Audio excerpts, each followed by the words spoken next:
नमस्कार। ये निवेदिता चैनल में आप सबका हार्दिक स्वागत और अभिनंदन। मेरे बुजुर्ग व्यूवर्स को मेरा सादर प्रणाम और नन्हे मुन्ने प्यारे प्यारे बच्चों को जो कि स्टोरी सुनते हैं उनके लिए प्यार भरा आशीर्वाद। मोटिवेशनल स्टोरी सीरीज़ की जो ये श्रृंखला मेरे द्वारा चलाई जा रही है वो मेरा एक छोटा सा प्रयास है। अगर आपको यह मेरा प्रयास पसंद आता है तो हमारे चैनल को लाइक करें, शेयर करें और सब्सक्राइब करें। और हाँ, कमेंट्स करें। मोटिवेशनल स्टोरी सीरीज़ को जो उसका वॉचिंग टाइम है काफ़ी अधिक है, काफ़ी अच्छा है, फेसबुक पे भी और यूट्यूब पर भी, लेकिन कमेंट्स नहीं आ रहे हैं। कमेंट्स आने से आप ये मत सोचिएगा कि आपका पैसा जाएगा या हमें पैसा मिलेगा, ऐसा कुछ नहीं है, लेकिन हमारा उत्साह बढ़ता है। इसलिए अगर आपको स्टोरीज़ पसंद आ रही हैं तो आप कमेंट्स अवश्य ही कीजिएगा। ये मेरा एक छोटा सा प्रयास है, जो जितना मुझे आता है या जितना मैं जानती हूँ, सीखा है या देखती हूँ या सुनती हूँ, ये मेरा एक प्रयास है अपने आगे पीढ़ी को देने का, अपने बच्चों को देने का या अपने समाज को देने का। छोटा सा प्रयास अगर आपको मेरा पसंद आता है तो ज़रूर ही कमेंट्स करें उत्साहवर्धन हेतु। आज है 13 सितंबर, दिन शुक्रवार, और आजकल चल रहा है पितृपक्ष।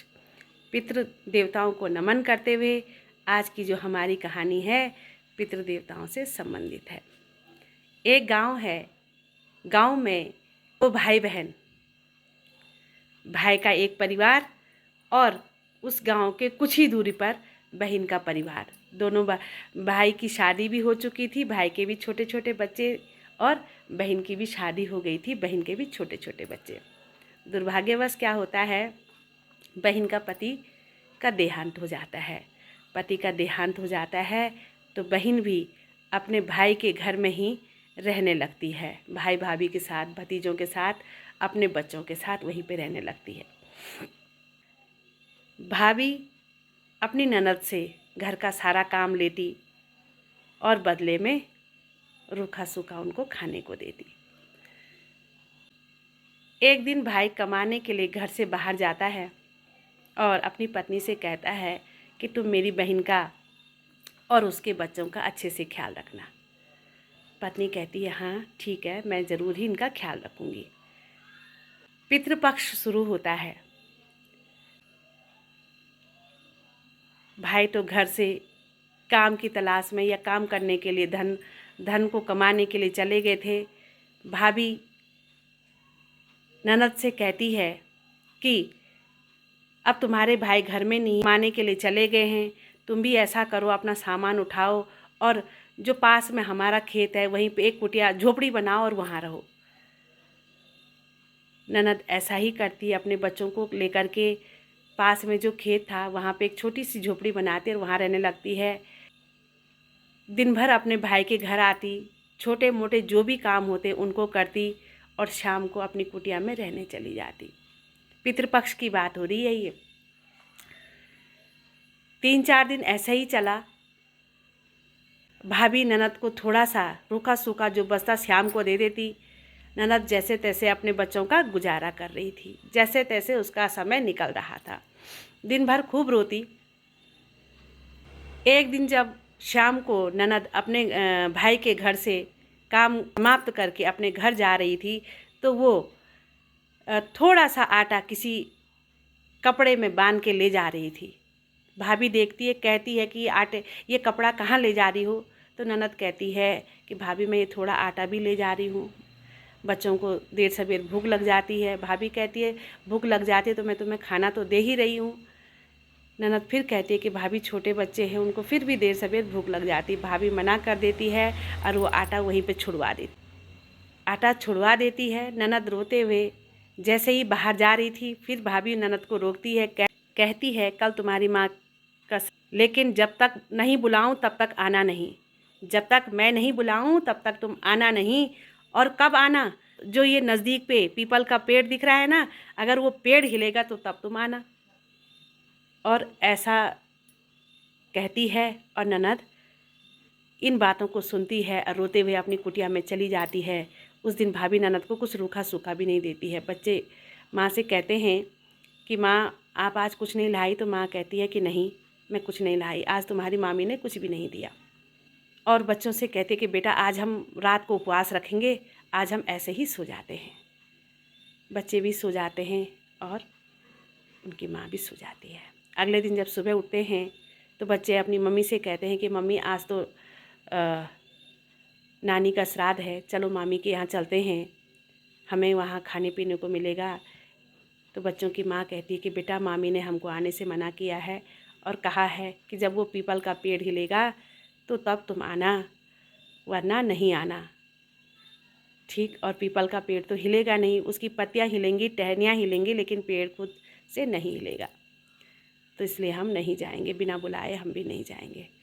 शाम होती है, भतीजा आता है और कहता है कि बुआ माँ ने आपके लिए श्राद्ध का खाना दिया है, रूखी सूखी रोटियां और उसके ऊपर थोड़े से चावल। जब यह बेचारी ननद खाने को देखती है तो रोने लगती है और गुस्से में आकर के उस खाने को उठाती है और अपनी झोपड़ी के ऊपर फेंक देती है। चावल भी वहीं फेंकती है और रोटियां भी वहीं फेंक देती है और उस रात भी वो सो जाते हैं। अगला दिन होता है, बच्चे भूख से बेहाल, माँ भी भूख से बेहाल।